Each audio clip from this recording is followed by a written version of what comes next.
Leaning into what lights you up and letting go of what's lost its shine. Can there really be rewards to letting things go? Can there really be nothing to lose? In this fun conversation, we will explore what this can mean in fueling your life. My special guest for this webinar is Lorraine Weiss. Lorraine is an international teacher and consultant in the field of consciousness and transformation. Her work is a unique synthesis of psychology, spirituality, and non traditional methods of working with the body and subtle energy. I hope you enjoy the conversation.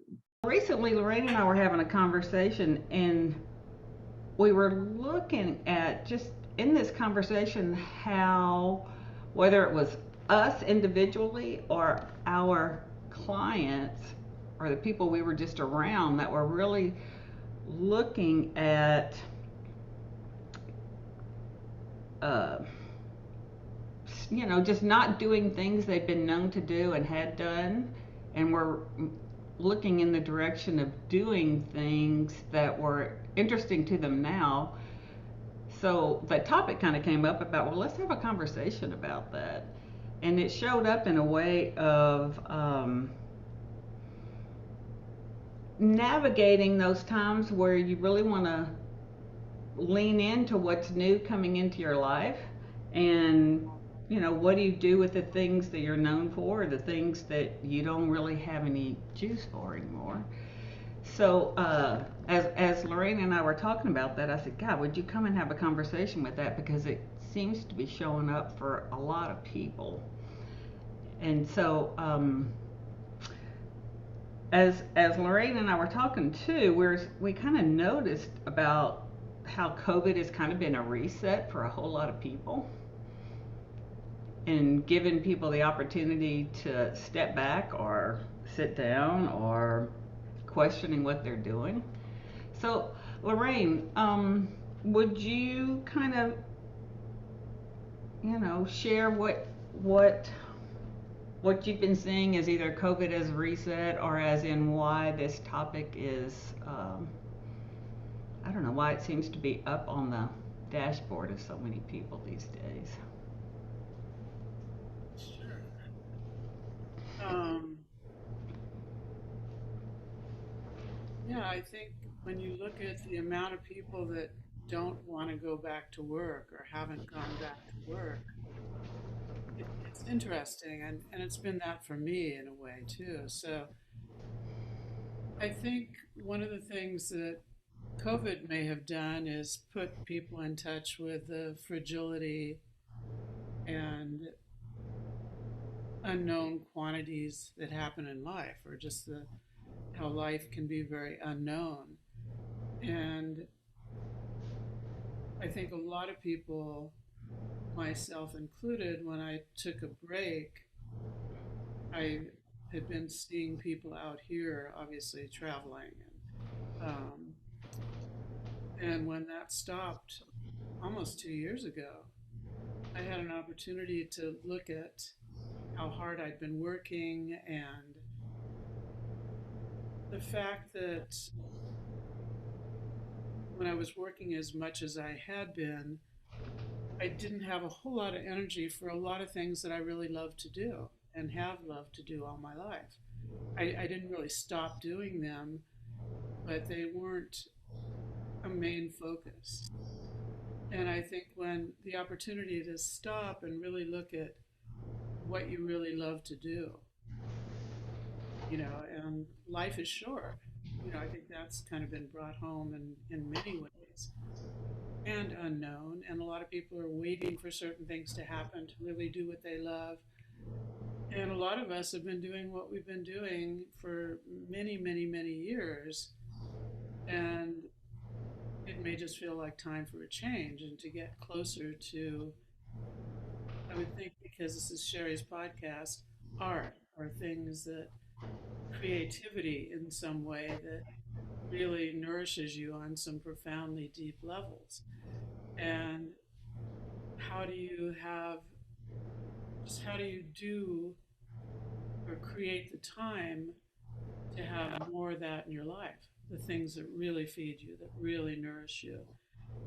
And then there's that sort of pesky little thing of having to make a living too. And how to find the balance in that, because for me, I got very caught up in work. And even though my work is very creative and makes a difference with people and I love it, there were a lot of things that I hadn't been doing as much of, like music or art or just pure hands on making things that I love to make. And it was an opportunity to look at, even though I've been doing the work I've been doing for 30 years and I'm really good at it, doesn't necessarily mean that I need to keep doing it. I've started singing, which I'm a total beginner at. And, it's not going to pay my bills, but it's something that brings me an incredible amount of joy. So I think the opportunity has been for people to look at, what do you really love to do? How do you want to fill your days? How can your life be art in a sense? It doesn't have to be specifically about making or doing one thing, but it's more, how can you have your whole life be more of an expression of who you are, and how to create the time and space for that. So a lot of people I talk to are kind of looking at, well, what's next? And for me, it's been kind of going back to a lot of things that I just really love to do. And it's not even about, will I be able to make my living at that? My experience is that the more you focus on the things you love, the more there are opportunities that show up. And it may be very unknown, and you might have to juggle doing many more things than one to support yourself or your lifestyle. But it feels to me like these times are about, what do you really love to do? And how can you do more of that and create the space for that? Well, So, and Lorraine, I love what you were pointing to too, because we were saying I think as a human mind oftentimes fantasizes about a better time. That if I could, that belief that if I could be somewhere else, do something else. Um, uh, I think we can get raptured by a fantasy of a better time. And something that you mentioned that I thought was so helpful was like, okay, am I leaning into the life that I have, or am I running toward a fantasy of running from the life that I have, you know? And when you mentioned that, I said, God, I think that's such a great distinction, that as people really, to me, it seems like one of the first things that shows up in people's minds is the idea that there's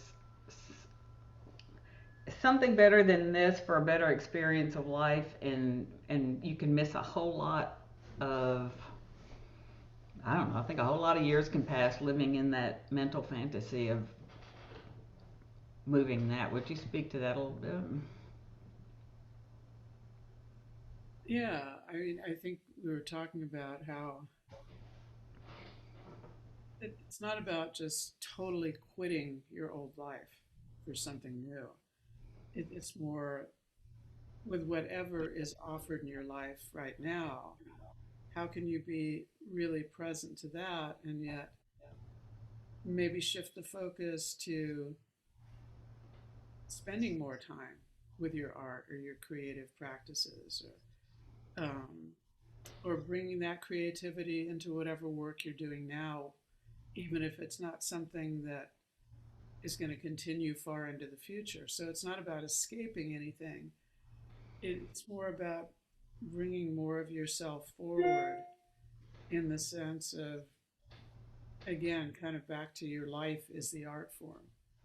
And even if it's a job that you feel you're outgrowing or you don't want to, really do for too many more years, how can you bring more of your creativity or more of yourself to that? And still create space for all the other things you love. So it's pretty much about how present you can be with everything that's being offered in your life. And, at some point it may be letting go of some old things for some newer things. But again, it needs to be grounded in the reality of what you need to maintain your life. And, a lot of people have a fantasy about, quitting their great day job to be a musician or be an artist or something that might not necessarily bring in kind of a day to day support that you need to live your life in the manner that you need to live it responsibly. So, and at some point, there is a stepping off where you just trust that if you're really doing what you love, you're going to be supported somehow. And Cherie is a great indication of that. I mean, when we first, you might not know her whole story, but she was in a completely different field.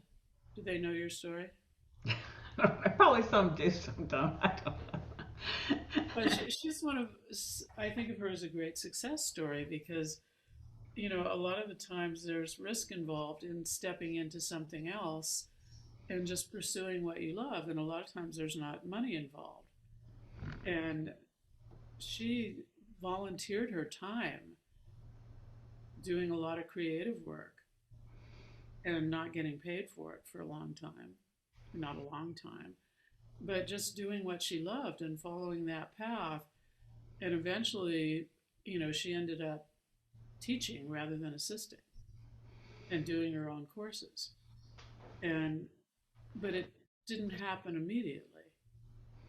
And a lot of times it might or it might not, but there's the trust involved that, even if you're not seeing an immediate income or not being acknowledged as the artist you want to be or the musician you want to be or whatever it is you're doing, that as long as you keep following your heart and following what you love, that you're going to be supported by that in some way. And maybe not in the ways you think, and maybe not by whom you think you're going to be supported, but it's trusting your own creative process, trusting your own flow of what really feels right to you, what nourishes you. And it doesn't mean you instantly need to let go of a great day job or, other things that support you. And sometimes you need to balance that for a while and maybe just make that whatever is the big support in your life more creative in some way, or just you're being more creative in that setting. So yeah, I always look at Cherie as someone who absolutely, I mean, that's what we worked on when we first met. Was kind of letting go of something very solid or something, excuse me, totally unknown. There And just were quite a trusting. few of those that it was like the fork in the road, and it's like, but I gotta decide today. And it was like, but it was funny. That was funny. There were all these very sensible choices, but they were as dead as I could not resuscitate an energy into some of those things. But boy, it sure was calling to the mental part of that would make good sense and a good idea. But ooh, yeah, yeah, many Yeah. conversations. And I never tell people to follow what I do because I've always kind of lived my life without a net of any kind. And I'm big on stepping off the edge, but then again, I don't have as many obligations as a lot of people do, which is also structured that way and purposefully. But I think there's a lot of trust that needs to happen in these times. That if you do what you love and put more energy into that, that somehow you are going to be supported in some way, or the universe is going to respond, maybe not financially, but in some way that still allows you to continue doing what you love and creating art or looking more as your life as the art form. That whatever you do becomes an artistic endeavor or a creative endeavor, even if it's in the business world or things that you feel you may have outgrown but haven't quite been able to let go of yet. Mm. And I thought what we talked to Lorraine about when we think where we are, it's flat and gone and not lighting us up. But even opening it to go far deeper into it, just to see if truly there's an opportunity to bring joy into that. If it's not a time where you can, you know, jump and abandon what you know, but I mean, there's when you anytime we go deeper into something, that the universe responds. And I thought that was so helpful because it was like wherever we're sitting that feels flat. What came to me in my mind was like, okay, in all honesty, have I really squeezed all the sweetness out of this, or have I just made up that there's something better than this? You know, and would you talk to that a little bit? Yeah, that's a great point because I think everything, the container of everything we're talking about is how much of yourself are you bringing forth into everything you do? I mean, sometimes if you're doing a job that you've done for a long time, even if you're really good at it, even if you like it, you're kind of phoning it in. And I mean, I think for me, what is useful is how present I can be, you know, in the sense of being tapped into something greater than just my identity or what I think I know, so that it's kind of a new encounter because I'm bringing an openness that I might not have had before, or I'm open to exploring in different ways, or I'm looking at it as a creative process rather than, oh my God, I'm so tired of this, or, whatever it might be, but just ways of how can you be more present and creative in every aspect of your life, whether it's work or your art form or your relationships. How can you bring more of yourself into all of it, which is what creates joy, so that you're purely interacting from a deeper place than just all your conditioning and programming and identity and things that you think you know. So it's a newer place to respond from or to interact from. And I mean, I think that's kind of the deeper intention of everything. Let's say if life is short and we want to be doing what we love, it's more how can you love whatever you're doing too? How can you bring more of yourself truly into that so that you do get more enjoyment from everything, from relationships, from household chores, from, work, from your art. And if you think of, I really like the concept of your life is the art. Where is that not true in your life?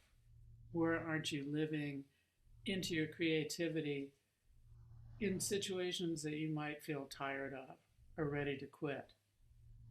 It's not over till it's over. If you're still there, then the opportunity is, whether it's relationships or work or projects, how can you be completely present and bring increasingly more and more of yourself into every aspect of your life, which I found makes it a lot more joyful and creative rather than going into things with, oh my God, this again. And, you know, if you look at the shortness and the preciousness of life, which is kind of what COVID may have brought up to a lot of people, then it's not about the job itself or whatever it might be. It's about what you're bringing to it or where you're connected to in yourself that can bring joy in every moment, or that's the opportunity. I'm working with a very dear friend that has stage 3 ovarian cancer, and she's an incredible artist. And, for the moment at least, she's not able to do her art. So it's really looking at no matter how much life you have left ahead of you, or no matter how many challenges you're in, how can each day, how can you find the maximum joy in each day? Whether it's dealing with an illness or, people leaving your life or things that you don't want to be doing. The opportunity is to wake up and somehow find the gratitude that you're still breathing, for one, and that it's an opportunity to see, no matter what the circumstances are, how much joy and creativity you can find in each moment. And, when I look at someone dealing with serious, serious cancer and a lot of very unpleasant things that we wouldn't want to be going through, and to look at, even in the most dire circumstances, there's that opportunity. And the fact that my friend has been an artist almost her whole life has her show up in ways that, you know, this has brought it home to her that that's what all our training has been for. How do you bring that creativity into every moment? And even if you can't get out of bed, how can you find some joy in that? So that feels kind of like the opportunity of not only these times, but of a lifetime. Mhm. No, I love that, Lorraine, and even that. I think it really gets interesting on the things that we've made determinations about. Bringing the what I feel like you're describing is like fresh lenses and more of yourself to every situation, and it even gets more curious about the things you've made these really solid determinations about, and bringing more of yourself to that, or bringing more openness to those areas of what look like brick and mortar and determinations, and seeing what else is in that kind of squeezing the sweetness out of just not taking all those determinations to be solid. Yeah, I like that. And I think we had talked before about Viktor Frankl and Man's Search for Meaning, which it's a great book. And he wrote it when he had just gotten out of a concentration camp. Worst horrific circumstances. But the gist of it is that you create the meaning in your life. Even in a concentration camp to find some kind of meaning. And it's like even in a job, a dead end job, only you get to say what the meaning of that could be. Or you get to find meaning in that. Or meaning in going through cancer. Or not. That's when you see sort of the difference between people who are finding something to be grateful for, or choosing to create meaning or a story about their life that has meaning to them. It doesn't have to be for other people, it's just for you. And I think that's so many people are suffering these days.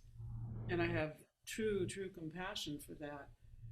But a lot of people are also thriving because they've chosen to go inwards and give their life different meaning, or create what is meaningful to them in their lives, even if you can't go out or be with your family, or the threat of COVID lingers, or whatever all the uncertainties are that we face. Inside of that, there's still the opportunity to create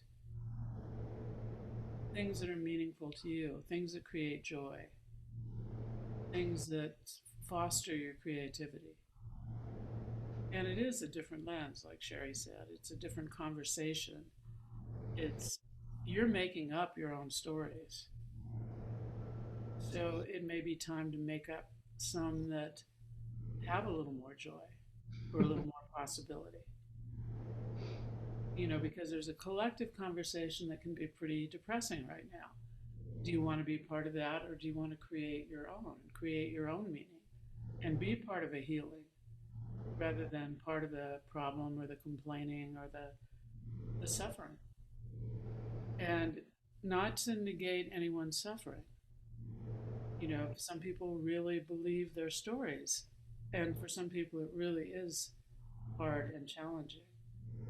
But having seen people that are in circumstances that, for me, are incredibly dire, and still see the beautiful meaning they're giving their lives through that, I find that inspires me. I have nothing to complain about. Even if my health is failing, even, you can go on and on about the things that could be the challenges or could make your life harder or create a story about how difficult things are. Or you can choose to look at the places where there's room for even more gratitude or meaning or creation. Well, and Lorraine, we were talking a second ago about how our mind can be kind of like the big gong show hook of fantasy, and that whatever meaning, whatever work they're doing is not meaningful or has purpose, until they need to be doing something else. And I think even I love what you're saying about whatever you're doing or wherever you're sitting and what you're doing, you're bringing the meaning to it. The thought that there's meaningless work. Um, I don't think there's such a thing as meaningless work when you bring yourself to it. There's no such thing as meaningless work. Yeah, I mean, you're the gift in a sense. You're bringing something to everything you do. And when you really get that and get clear on what it is you bring, that's profoundly meaningful. You're bringing joy, or you're bringing lightness, or you're bringing um, a beautiful, deep listening. Whatever it is that you personally intend when you really connect to yourself and know that that's what you bring or can bring to every situation, then everything changes and the lens you see the world through changes. It's not waiting to change jobs, it's more, again, back to who's showing up for whatever you need to do. How much of yourself are you bringing to every interaction or every creation? And kind of losing all the stories around it and just being present. And it's amazing how much you notice is really being offered in each moment when you don't already have a big story around it. And a lot of people are very locked into their stories and maybe not ready to change them. But I think when you shift your perspective on things to an opportunity rather than a predicament in some way, then everything changes. Yeah, I love that, Lorraine. I love too that as we were talking about this, how in the ways that the mind plays its game about you know, if I wasn't doing this, I'd be doing more of. If I wasn't doing Y, I'd be doing more of X. And then the question is, but are you doing any of X? You know what I mean? It's like, are you just doing nothing that you enjoy because the mind is setting it up that you can't give any time to it, even 5 minutes a day. So I thought that was so much fun about that. Is it in your head you love to do it, or are you giving yourself really giving yourself the opportunity to go deeply into it?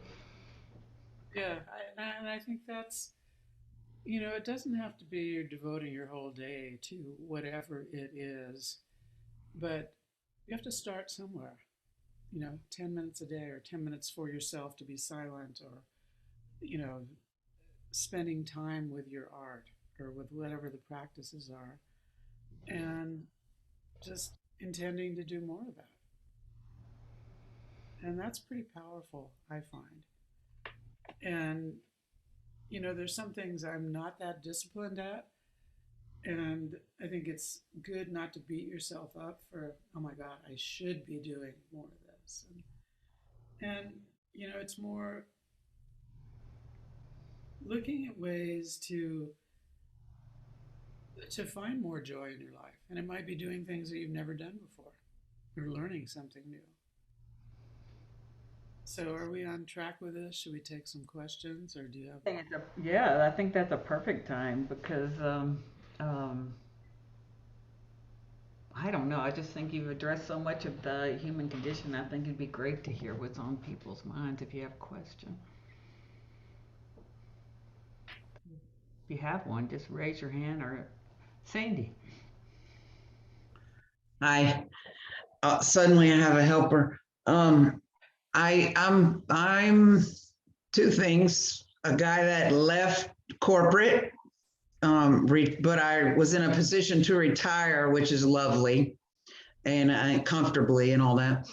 And at perfect timing, because as I mentioned a little while ago, 2 months after I retired, had to or had the pleasure of taking care of my mom for 3 years, 24 hours a day. And so I've been busy, right? But also tons of art that kept me near the house, right? And there have been many, many blessings in that, even though it felt restrictive at times. But my question is really, because the other thing I was going to say about myself is that I'm the guy that wants to do working on yourself all the time. And I think work's a good word. It's not a drudgery or anything. Constantly looking for ways, literally, to bring more joy.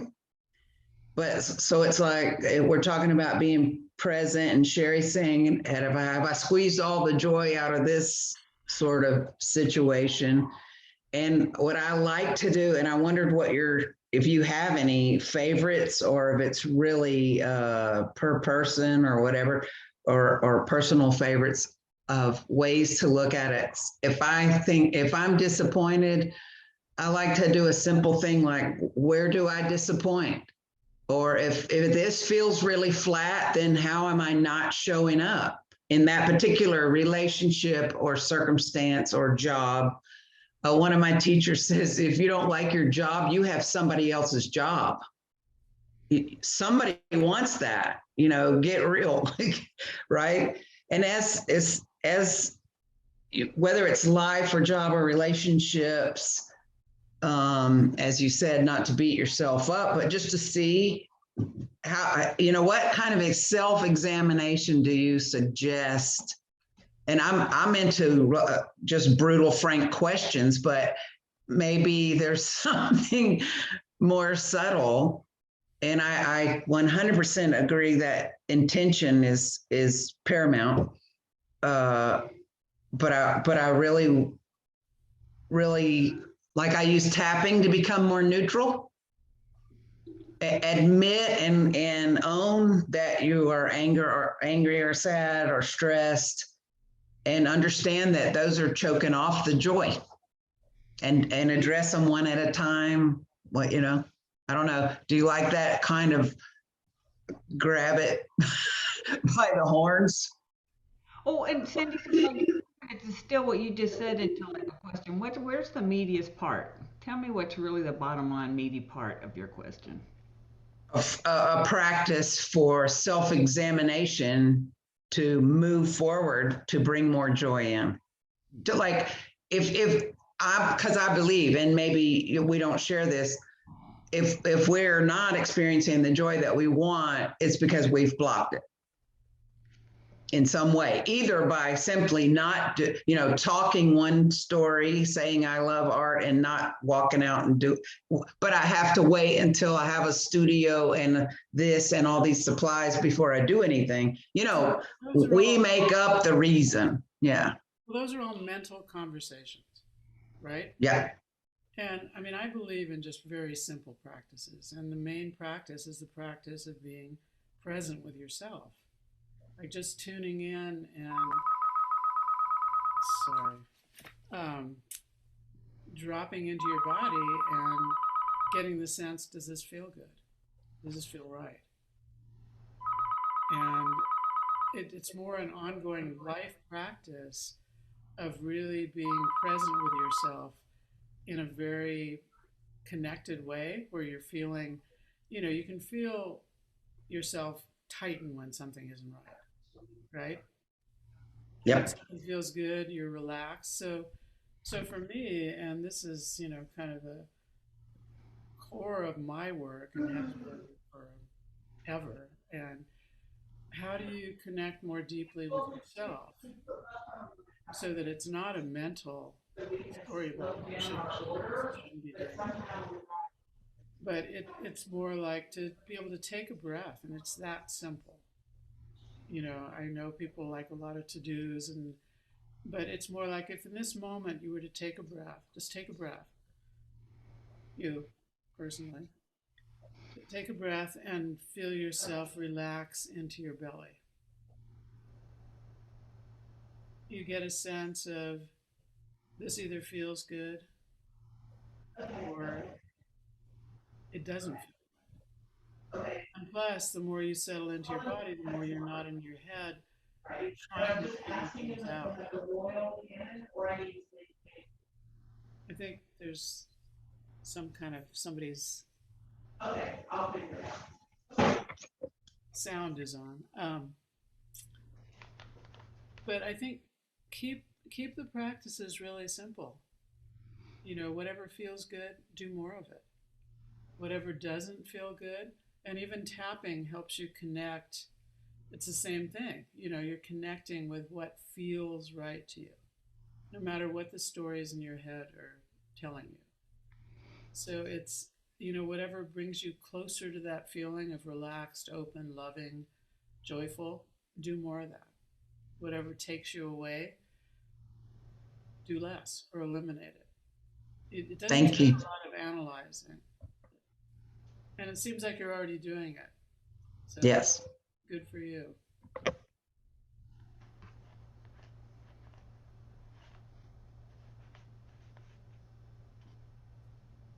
Anybody else have a question, a curiosity?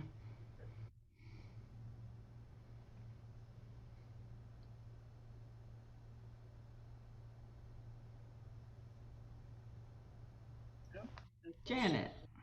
Hey, no, I didn't have so much a question as it's just like jumping out at me and big time that just, uh, you know, that whole thing about the parts of your life that aren't as great as they could be is just how much of your life are you showing up for? And I put Janet question mark. It's like, if there are parts still with as much freedom as I have, or, if I'm not feeling the freedom that I actually have, how much, how much you're not showing up for.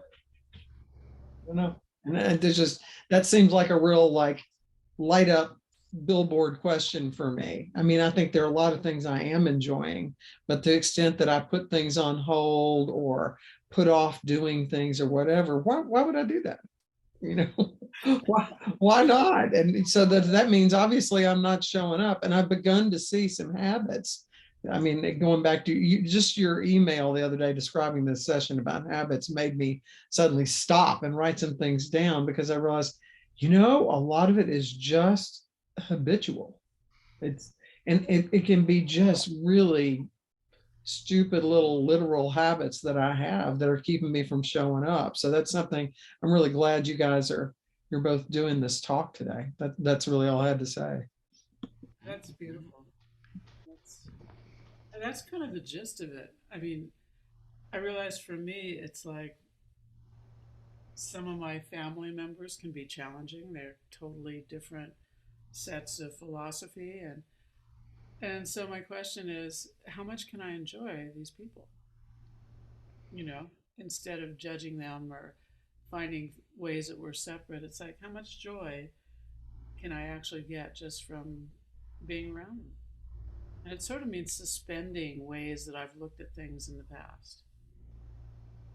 Thinking I know people or thinking they're a certain way, or how much joy can I get from doing my kitchen floor, something I don't usually love doing. But I mean, if that's sort of how you want to show up in life, then I put on some music and kind of dance while I clean my floor or toilets or whatever it is, that it's like, how did Cherie say it? How much joy can you squeeze out of everything? Even the That things that sweetness, can you count. squeeze out of it, you know? And another thing to look at too is enjoying the things that you're not getting done, where you usually make yourself wrong.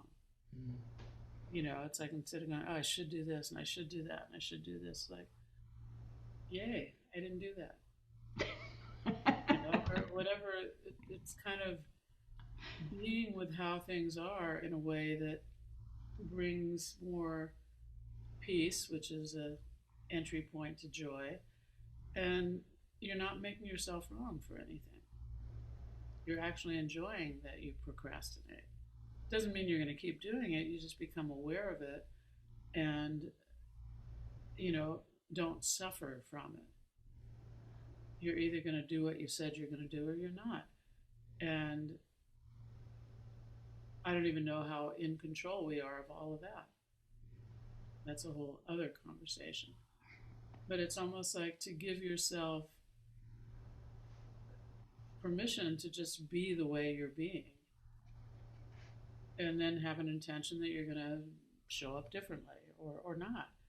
But I see that a lot of us get stuck in the I should be doing this differently kind of thing. It just creates kind of a vicious loop of not joy. Bobby. And you're muted. I'm kind of interested in what we don't have time for that you start. You didn't say we didn't have time for it. You said it was a whole nother conversation about how much control or how much choice we do have. So I think I'm curious about that. That piques my interest. Well, that is kind of a big conversation. But in the sense of, if I could have changed all the things that I find challenging about myself, I would have years and years ago. I've been working on this stuff for 50 years. And there's a point where, it's like you have to be able to have great compassion for yourself and your flawed humanness. If we were completely in control, we would just wave a wand over ourselves and be perfect, open, loving people all the time. And you are all people that are obviously doing the work. And there's at some point you have to kind of get that this little human identity is as good as it gets. You have to have a lot of compassion for it. And from there, things may change. But truly, in the very human aspect of myself, I'm still petty and selfish and you name it. I have all the traits that I would have liked to have disappeared years ago. But what I have now that I didn't have when I started doing this work about 50 years ago is a lot more compassion for myself and for other people. And it doesn't mean I have an intention, like I'm never going to gossip. I'm always going to, accept my friends as they are. And do I do that all the time? Absolutely not. But I'm not hard on myself like I used to be. I don't judge myself. Because you are doing the best you can. If you could do better, you would do better. Does that make sense? Or, I mean, I think inside the package of being human, there is some freedom in the sense, but maybe about that much, and inside of that, that's where you have to find the great compassion for yourself for being an imperfect human and connecting with a deeper part of yourself where the little identity is always going to be there and it's always going to do the procrastination and the delusional stuff it does, but that you're connecting more in a sense with a more essential part of yourself, a soul part, uh, something deeper than just your programmed identity, which has been programmed by imperfect other humans, your parents, and passed on and passed on and passed on. And so when you can have compassion for yourself in that way and understand that that's not just who you are, you're much more than that, then I think inside of that, there's ability to, I don't want to say change, because I haven't changed that much in 50 years of doing serious work, but to experience life through a much more compassionate and accepting lens, not only of who we are, but who other people are.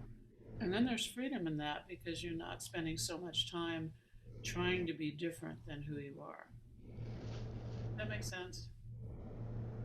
I mean, yes, we do have choice, but sometimes when you're really stuck in something, that choice is pretty small, or I would really like to not procrastinate. And sometimes I do and sometimes I don't, but I no longer really beat myself up for it. It seems to be part of this personality makeup. And I do get done what I need to get done. So I think it's kind of like, the AA prayer, the Serenity Prayer. I don't know if you all know that. It's one of the best things ever written. And let's see. God grant me the serenity to accept the things I cannot change, the courage to change the things I can, and the wisdom to know the difference. And sort of like that's applied to your life. There's probably things you can do something about, and then there's things that just don't seem to change. And can you have the peace and the acceptance to be with those things, passion to be with those things? Like I said, I'm an example. 50 years of hard work and doing everything. And my identity in some ways hasn't changed that much. I just have a lot more love and compassion and acceptance for sort of the wounded parts of myself that seem to still be around even after 50 years or 60 years or, however many years it's going to be. And that gives everything space so that maybe they don't have to show up as much. So that's a great question. And it's a good inquiry. And a good answer. Thank you. Thank you. I think about that, Lorraine. It's like we thought about how much bandwidth we go to really either accepting or judging ourselves, like just on a daily performance. If that amount of bandwidth went to the things that we love engaging with, oh my gosh. Yeah, I mean, Wow. there is a point where really this is as good as it gets in the identity realm. But it doesn't mean that has to run your show. You can really start connecting with something deeper. And, the little identity is going to keep doing its stuff and having its conversations. And I think of it as a smaller identity or ego or whatever you want to call it. You're never going to get rid of it. It's not going away. And all you can do is really embrace it. And, it gets to be almost humorous. It's like, oh, honey, yeah, you're doing that again. You feel left out, or you said you wouldn't gossip, or you said you wouldn't do this, and you're doing it. And, and from there, there might be other choices. But it's kind of like you're not going to change that part of yourself, really. It's fine the way it is, even if you don't think it's fine. It's kind of like, and I'm only saying this to this group that has done work. I wouldn't say it to, people that harmed other people or anything like that. It's more that you really just get that there's nothing wrong with you. which is a big deal to get. And, that might enable you to make different choices when you're not focusing on fixing yourself in some way or changing yourself. Then change just kind of happens because your focus is different. And that invites different things into your life. It's a whole other response from the universe. If you're operating from there's something wrong with me and I'm wounded and I need to change, life kind of shows up in that lens. But when you're just purely showing up as the joy and the invitation that you really are, then life responds differently too. And I like that. I think Cherie and I talked about, you're the invitation. What do you want to invite into your life? As even with all the flaws that you see in yourself, even with the not ready part, even with the I need to change this part, just right now, exactly as you are, what do you want to invite in? Not from a place of woundedness and I'm not ready, but just being open to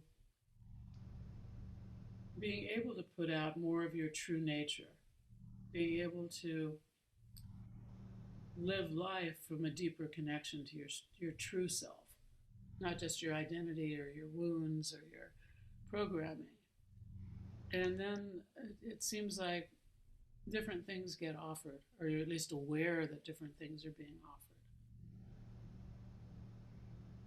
So operating from that there's nothing wrong with you and that you're deeply, deeply okay.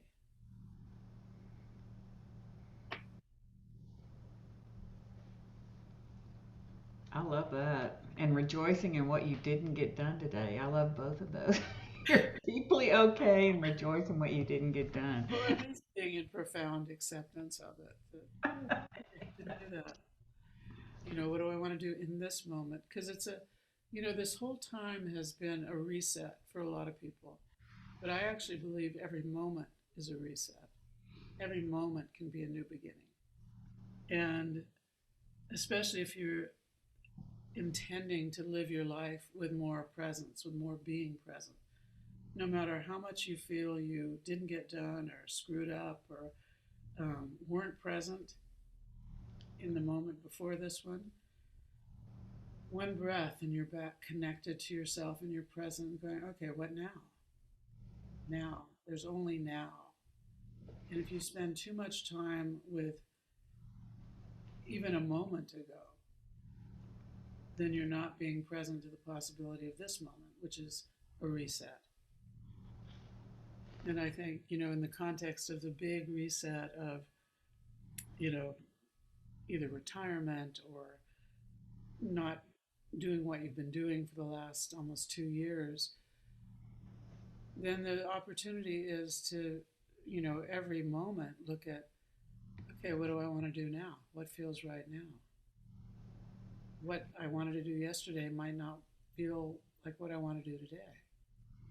It might totally change how you look at your art or your life or your practices. I mean, for me, it's like, do I even believe what I said yesterday in that podcast? I might be in a completely different place today. And I think it's that willingness to just continuously let go, be present. What's true now? What's true in this moment? What do I love in this moment? And, I feel like I've changed careers like so many times from that practice of what I love now might not be what I loved last year. But I think it all comes together. You get to, it's like you don't just give up things forever. It's like you're surfing a wave of change. That's the only thing we can know for sure is that everything changes and changes all the time. So how present can you be and not kind of stuck in some old belief about yourself or about your work or about what you need to be able to show up just really what feels good in this moment? What do I love in this moment?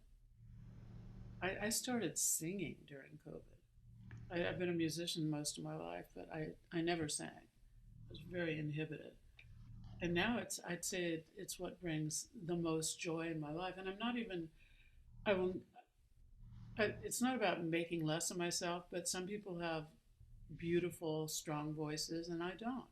But I love to sing, and I'm showing up, and I'm determined, and I'm having a really beautiful time. Whereas when I was a professional musician, if someone would have asked me to sing, I wouldn't have. Or even over a year ago, I wouldn't have. And now it's such, brings me such amazing joy that, you know, I just want to do more of it. And so it might be surprising things that you're finding you love. You know, it's not to limit anything by thinking, even calling yourself an artist. You know, it's like that's almost a limitation. I mean, we're an artist in the bigger sense of your life as art, but if you think you're a certain kind of artist, like I was a certain kind of musician, now that's gone, and there's like so many more amazing possibilities that are showing up. And I think that's excuse me, it's very dry here.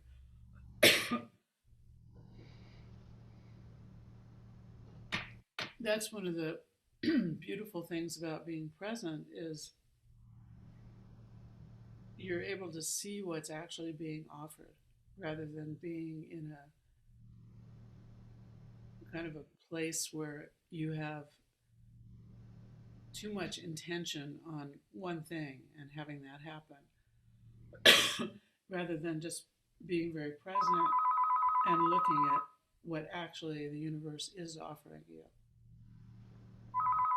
I love that, Lorraine. Thank you, thank you, thank you. I think about, you know, I just think about that part about if life is a gift, what do you want to bring to the party? You know, I just love that question about what do you want to bring to the party? Because it's there's a I don't know. It looks to me like at least in my life, there's a lot less people in my world than there was 2 years ago. So it's like, okay, if life really is this gift, what do I want to bring to the party? And then it just seems to really let a lot of stuff fall away that just isn't part of what it's just not what I want to bring to the party. So Yeah, that's beautiful. It kind of cuts to the chase of what's essential in your life, you know, what you love. And Cherie's someone who always brings joy, in my experience. And when you get a sense of that's what you're bringing, then why not bring that to everything, especially to your own self and your own life? You know, joy and creativity. And I think, I mean, for me, it's been valuable not only getting older, but losing a lot of friends in the sense of, you know, people get sick, people die. Um, and it kind of brings you back to what is your intention in this life? What do you love in this life? Who do you want to be? Or not who do you want to be, but who are you? Not as what you produce or what you do, but just the quality of your presence, of what you can bring to every encounter, of your true self. You know, and it gets to be a much more enjoyable game in that way.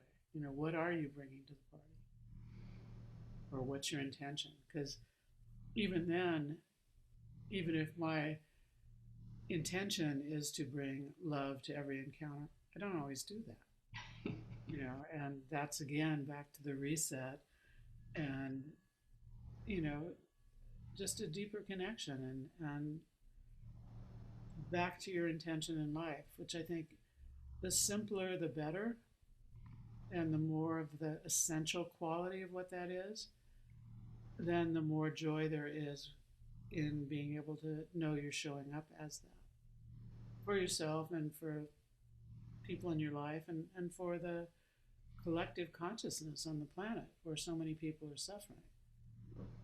You know, and unless your intention is to bring suffering, then if your intention is joy or love or creativity, That's kind of an antidote to the suffering. And when you think of yourself as part of the healing, that's a pretty powerful place to engage from. Thank you, Lorraine. Oh, I can't express my appreciation enough, Lorraine. Thank you. Oh, Thank you. it's always a pleasure. I love your tribe, Cherie. It's Thank you. I both do. like very, I love this beautiful tribe of humanity. yeah, and very highly intentioned. And, it's great for me, I love feeling the connections and how that goes out into the world. And, that we're all sort of aligned in what we're bringing. So that always feels really good to me. And Cherie creates that, which is very, very beautiful. Thank you for joining Lorraine and me in this conversation on letting in what lights you up and letting go of what has lost its shine. I hope you found some points to reflect on and to consider. In this great gift we call life, what do you want to bring to the party? My name is Cherie Ray. I'm a coach and consultant. My website is cherieray.com, and I would love to hear from you.